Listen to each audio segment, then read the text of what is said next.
Welcome to the Human Capital Innovations Podcast, your go-to source for personal, professional, and organizational growth and development. We hope you tune in often for all things people management, organizational development and change, organizational leadership, and social impact related. Maximize your personal and organizational potential with Human Capital Innovations Podcast.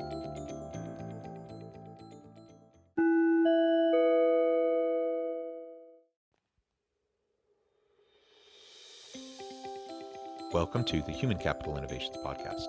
In this HCI podcast episode, I talk with Dr. Francesca Ortegren about employee stress and burnout among remote employees.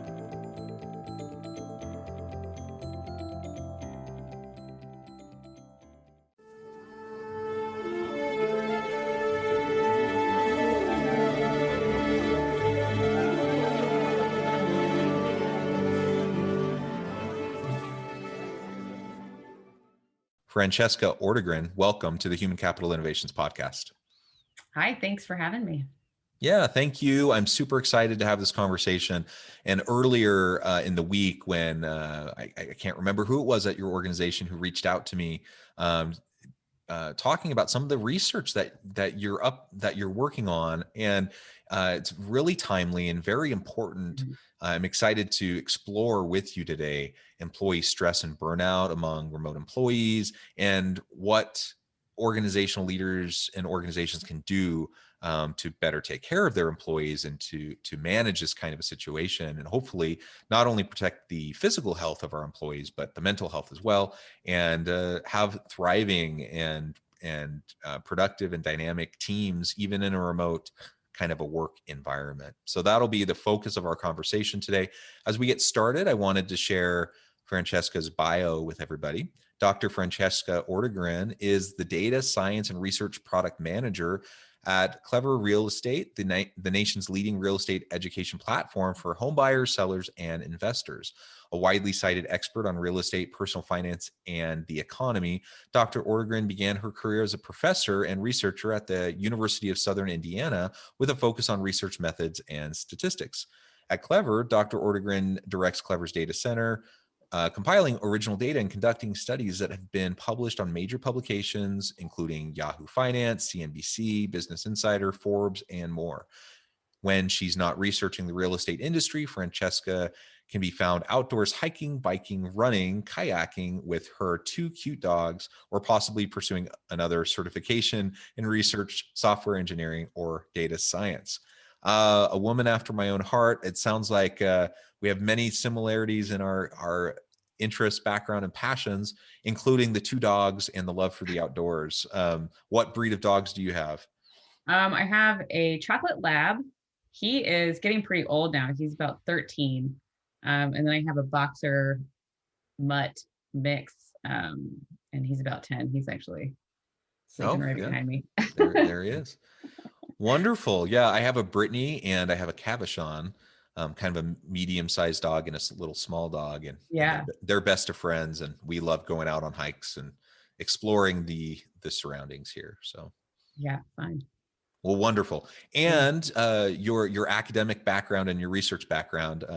I'm also a professor. In addition to doing the consulting work that I do, I teach business, HR, organizational development, change management, with an extensive background in data analysis, statistics, and data analytics. And sounds like we share a lot of interest in that regard. And I'm really super curious and interested in learning more about how you made that transition into your current work environment. And then perhaps we can dive into some of the findings of your recent study around virtual work and burnout and such. Yeah, it actually fits kind of well. I was teaching for a few years and doing research at university, and some things with my partner's also in academia. So finding two jobs in the same location in academia is notoriously difficult. But kind of while we were trying to find jobs in the same place, I realized, teaching just wasn't for me. I was already starting to get burnt out actually after, I think, 4 years. So I started looking for just something else, maybe with teaching on the side and doing something else part-time. And I started taking like programming classes. I had a little bit of coding experience with the experiments that I did in grad school. I actually coded those myself in a language that's not very widely used, but it gave me kind of a nudge. I enjoyed doing that more than I enjoyed doing most other things that I had to do during grad school. So I think that was a sign that maybe I should have just pursued that in the first place. But yeah, so I did that, and then my boss found me on LinkedIn when I was kind of at a point where I was going to take about a 6-month break and try to figure out what I wanted to do. And it just kind of fit. It was, he wanted me to do these research studies. It was very kind of in line with what I liked about academia, and without the things that I didn't love. So I've been here for about a year and a half now, and it's been kind of a lot of different hats. So I still do the research, but I also work with our engineering team. So I get a little bit of both of the sides that I enjoy. Yeah, well, that's really interesting. Thank you for sharing and Sure. indulging me a little bit to hear Yeah. about that journey. And my wife and I are actually kind of in a similar situation currently. She's finishing up her doctorate, and trying to find dual career opportunities in academia can be challenging. So that's currently where we're at, and we'll see where that lands us. But anyways, let's dig into some of your current research and what you're finding about burnout and dealing with stress and anxiety among these virtual workers.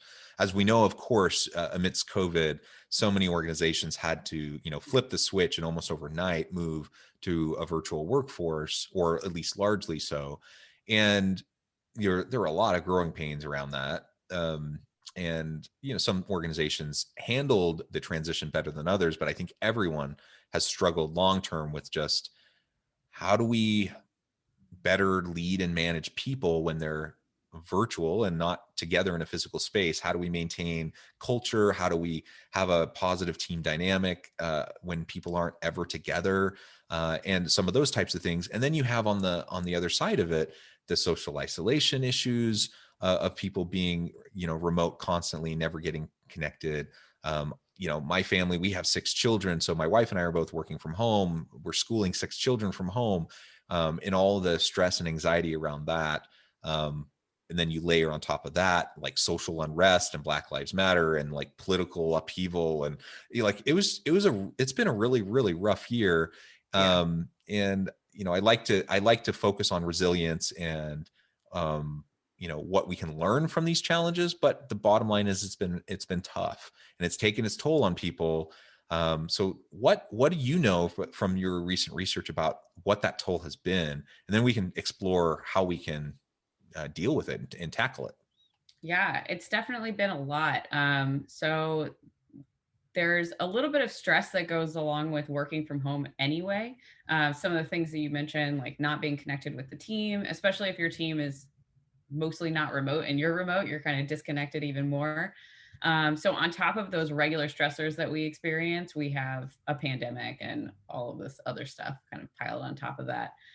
So we were interested in seeing kind of how people were dealing with it in their jobs and kind of everyday lives, how it was affecting their mental health. And we did find that almost half of people said that they were feeling burnt out. I think it was 41%. And about 87% of employees said that their job is currently impacting their mental health, which is kind of staggering. That was a little bit higher than we anticipated. But there's a lot going on there, right? A lot of us are working from, our bedrooms or our living room. So that connection between life and job is just so strong right now because it's all in the same place. And then now we have like you, for example, have kids at home while you're trying to work. It's harder to kind of separate those two spaces. So I can see why work would be more impactful on mental health right now than it would be normally. Unfortunately, though, we are seeing that people just don't take time off. They're not doing the things that they need to do to kind of mitigate these feelings. And Can I speak to that for just a moment? Like, yeah, and that has been, anecdotally my experience. It's hard. It's harder perhaps to kind of set up those boundaries Mhm. when everything is just meshed together, right? You said, many people are working in their bedrooms. I'm in the corner of my bedroom at the moment. It looks like you're in your bedroom at the moment. Like, Yeah. so we're doing the best we can with the physical space that we have, and Hmm. everything just bleeds together. And there's a lot of benefit to that in terms of the flexibility. So if I need to step away for an hour to do whatever with my kids or to, whatever, I can do that. The question is, am I keeping like the appropriate boundaries Hmm. between, my work and my personal life? And what I found personally is that I've worked probably way too much this past year, more than I ever would have otherwise, just because I'm here and like it's just so easy and I don't have a commute and like all of these things end up combining forces to the efficiencies of remote work. And like, I don't have to like walk across campus to go to a meeting. Like I just hop on a Teams meeting, Hmm. and all of that means it's more efficient, but it means I'm also doing more. And I'm just, if I'm not careful, I'm not practicing self-care and making sure I'm getting out and exercising and sleeping and eating right, pretty soon, it really is going to take that toll. So I don't know. I resonate with those statistics you're sharing, and I hope that people can practice, some of the things that are necessary in order for them to maintain the emotional and physical health that is so important.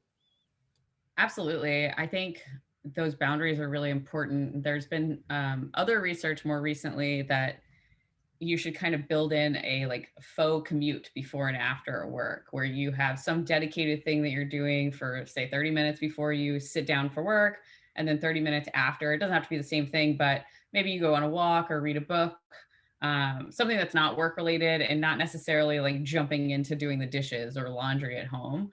So it gives you that sense of like getting ready for work versus, kind of I'm going home and I'm not going to deal with work.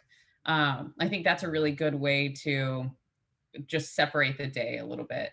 But yeah, it's really easy to roll out of bed and walk 10 feet and start your work day and then go back to work, after dinner because your computer is your office now. So those boundaries are really important. We found that I guess the lack of boundaries can really contribute to feelings of burnout because people feel like they have more work to do, like it never ends. And people reported not being able to um, like turn that off and not be able to decompress after work, which is a problem we have as Americans anyway. We have this culture of like being hustling all the time. The grind is really important, but that seems to be more so now, where people are having a hard time like shutting down after work because there's no like clear boundary between work and home. Yeah. One thing that I started doing, I mean, I've always walked my dogs, and Mhm. as we were talking about earlier, I like to hike and to get out there. We live like within 15 minutes of the mountains and 10 minutes of the lake. And, there's lots of beauty around us to get out, and we Mhm. live right next to a park. So at the minimum, I can just, walk out my backyard and there's a park. And so I've always walked my dogs. I'm very religious about doing that. I'm very consistent. But one of the things I decided to start in January was really to your point about this artificial commute. I would usually walk them in the evenings, and now I make sure that I walk them first thing in the morning. I take 30 minutes right in the beginning of the day, go out, walk the dogs. Sometimes we go up to the mountains and do that. Sometimes we go to the lake. Sometimes we just go to the park. But we have that time, and it allows me to kind of warm up my brain and Mhm. get started. Also get some physical activity. It's good for the dogs. And then I do that later in the evening as well. And it does, I found, provide a nice set of bookends, to my day, and a little bit more structure. And I'm a little bit more ready to either engage with work after the morning walk or disengage from work at the end of the day and not feel drawn to it, right? Because I have that kind of buffer built in. Mhm. Yeah, definitely. That's really important.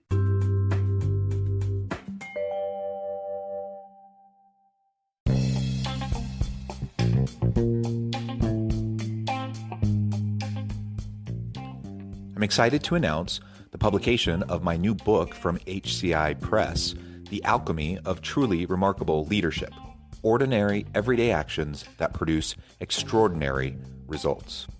Consider how the nature of work has shifted over the past 50 years. With increased globalization, rapid technological advancement, and the shift in economic composition, the average job of today looks very different than the average job of 50 years ago. What will the jobs and organizations of tomorrow look like?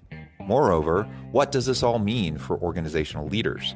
What are the core competencies and capabilities of organizations and their leadership that are prepared for continued disruption and geopolitical and socioeconomic shifts? Regardless of what the future holds, increasingly, leaders need to be socially minded, data-driven, decisive, champions of talent, and disruptors of the traditional notions of leadership, teams, organizations, and work. The Alchemy of Truly Remarkable Leadership will help you to explore your own leadership competencies and capabilities and consider ways to apply and implement them into your workplace and personal life.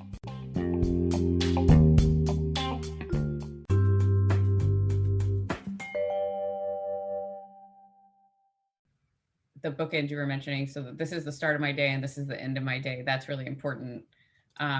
We did find too that people have reported working earlier, staying later, working on the weekends, non-work hours, which I don't have kids, so I don't have that extra stressor here, but I can imagine if you have kids who are at home for the last year, been at home for the last year, it's a lot harder to keep traditional work hours than if you get to drop them off at school or daycare and go to an actual office where you have like dedicated time and space for work. So I'm sure that's something that's contributing to it as well. These kind of non-traditional work hours that people are putting in. Yeah. And something else that has always been a problem in Western culture and particularly in America, we're not very good about like taking time off. You mentioned this a moment ago, but like more formally in terms of like vacation time. So I'm not sure, I haven't looked recently, but we're at least among the worst in the world for the amount of paid time off that we provide employees. We might even be the worst. Like we're really in bad shape in terms of how much time off we give to employees. But what's even worse than that is most employees don't take what they're given. Right. And so you add on top of that kind of already existing culture, a pandemic environment, people are working from home. It's just so easy to kind of get sucked back into your work at any given point in time. And then you can't go anywhere for vacation. And so like, why do you want to take vacation if you can't do anything? And so it seems like even fewer people are using up their vacation days. They're not taking the needed breaks and rest time, the opportunity to kind of recalibrate, just step away. It's so important. And frankly, most other parts of the world and other cultures seem to be better at it than us anyways. I'm wondering what you found in your research related to that. Yeah, we found just that. People, even when they do have PTO, they don't use it all. Only about 35% of the workers that we surveyed said that they attempt to use all of their vacation days or that they were going to in 2020. And so that's a big chunk of people who aren't even trying to use all their vacation days. And like you said, we don't have great PTO policies across the United States. So it's not that they have way too many days to take off. It's just that they're leaving days upon days unused. We found the average worker was leaving about 7 days unused by the end of the year of PTO. And that could be partly because of the things that you were saying. We don't have anywhere to go. We couldn't travel for the majority of 2020. And that is part of it, but we saw these trends prior to the pandemic as well. So it is, I think, a culture that we have around work that missing work is seen as maybe like not caring about your job, or people tend to be worried about missing out on opportunities for like raises, promotions, because they'll look like they don't care as much if they take vacation time. And some other people felt guilty about missing work. We found that about 23% of people report feeling guilty when they take time off, which is, I think, a bad sign for mental health in general. And it makes you question kind of the culture at most employers, or that most employers create in their workplaces. I know at Clever, we're encouraged to take time off, whether it's because we're tired that day or feeling sick or need mental health time. So I'm really grateful for that, but I don't think that that's the norm. And it doesn't seem that that's the norm from what people say. A lot of people are worried either that their peers or that their management is going to look at them poorly because they took time off. Yeah, yeah. So with the stress, the anxiety, the burnout, people not using up their existing PTO, what's the answer to this? Like, if I'm an organizational leader, I'm listening to this episode and I'm hearing these statistics, it should be alarming. So what can we do as leaders to help our people better cope with this moment that we're in, to better deal with things and reduce the amount of burnout, reduce the amount of anxiety and stress and mental health challenges? What did you find in some of your research, and or what are some of the things that you would suggest? Yeah, a lot of it has to do with when it comes to remote work, a lot of it has to do with the connections people feel and the pressure that they feel to perform. So burnout is more likely when people feel like they're being micromanaged or kind of overly observed, which can happen. Like if you have that computer software where you can kind of see every click that your employees do, they might feel like they have to be on all the time. And that's just stressful thinking that someone's watching you all the time. That's one of the biggest predictors of burnout, along with just too much work to do, a lack of communication with managers, or bad relationships with management. So I think encouraging managers to be open to feedback, upward feedback, and keep those lines of communication open, really important. One thing I know is a really big predictor as well is not being sure of what is expected of you, whether that's, when should I be logged into Slack, or can I take a lunch break? Do I have to work an extra hour at the end of the day if I take an hour lunch break, or, are these due dates set in stone? Anything about expectations, if those are more clear, people feel more comfortable in their space and doing their work. With unclear expectations, especially when time pressure is added to that makes people feel really stressed about what they're doing and decreases productivity. It has all these negative effects, including burnout. So being really clear about expectations is going to be important at the management level. In terms of like PTO, I think that there are things that companies can do and leadership can do to really encourage people to feel like they should take their PTO, not that it's just there in case you absolutely need it. And one thing that leaders can do is take time off themselves, just lead by example. If you are, whether you're, the CEO of a company or your middle management, I think taking that time for yourself and not creating this culture of I always have to work, therefore you always have to work kind of idea is going to be really important. And keeping paid time off a little bit more general. So you don't have to tell your boss why you're taking time off, because a lot of people don't want to open up and say, I'm not feeling well, or my kids are taking time from my day, or I'm having a mental health crisis and I need some time. So just being able to say, hey, I'm not going to be able to come in on Tuesday, that should be enough, So I think those things we can encourage people to be more open to taking paid time off. And maybe incentivize people to do it too. I mean, I guess even if it's there, people aren't doing it. So that one I think is going to be it's a little more difficult to get people to do something like that. Yeah, that sure. that requires some culture shift, and I think it does come back to, like you were saying, it's not enough to just make it available, and it's not enough to even say you should take your paid time off. Mm-hmm. Like it really does have. If I am an employee and I have these days, these hours, and my boss is even telling me make sure you take your days, but then my boss never goes on vacation, never takes time off, or when they're on vacation, they're still like calling and emailing people. Yeah. Or when you go on vacation, they're calling and emailing you. It doesn't fit, right? And so you have to walk the walk and not just talk the talk. And that example is going to matter more than you may know. And so it's essential that leaders provide that example. It's obviously important to have it in place so that people can do it. And there's a reason why we call it paid time off now. When I teach HR, I've been researching in this space. When I was going through grad school, PTO, the terminology was just kind of beginning, and people were still talking about vacation days versus sick days and all that kind of stuff. And to your point, that is just discouraging people to take time off that they need if they have to justify it.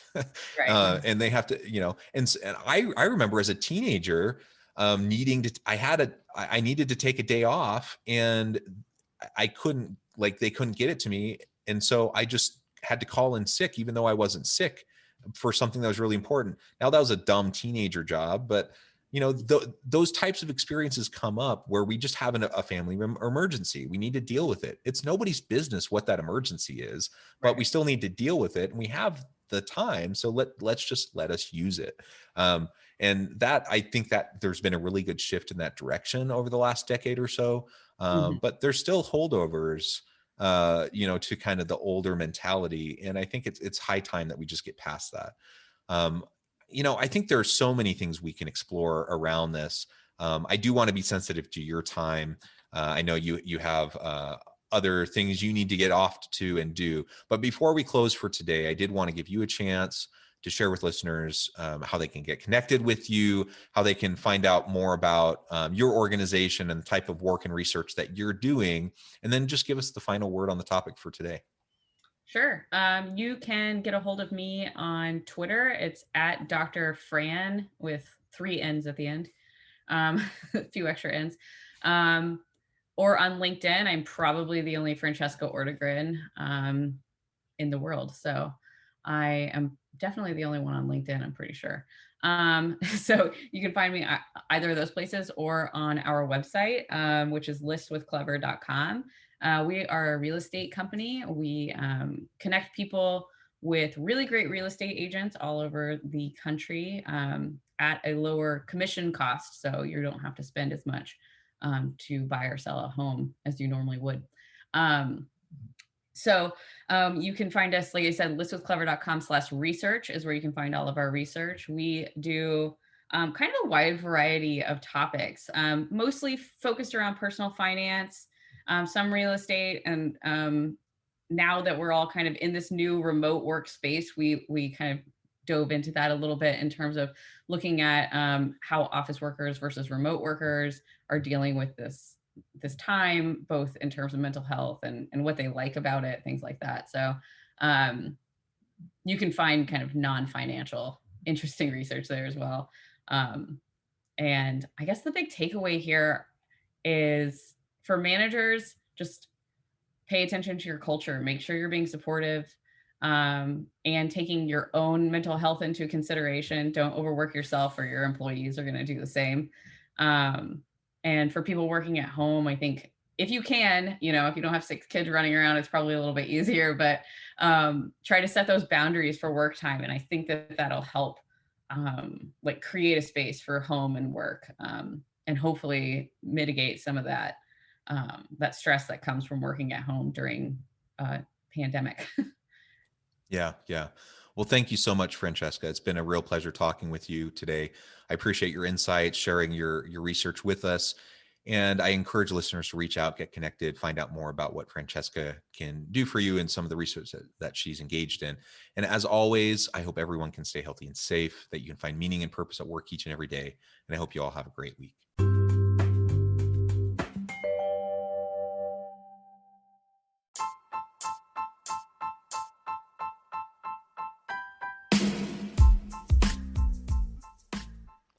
We are excited about the launch of HCI's new magazine, Human Capital Leadership.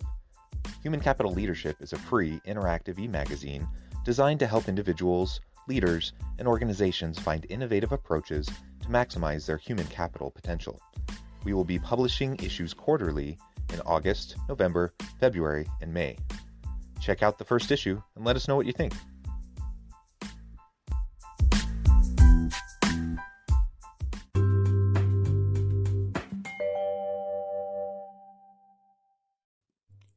Thanks again for joining us for this episode of the Human Capital Innovations Podcast.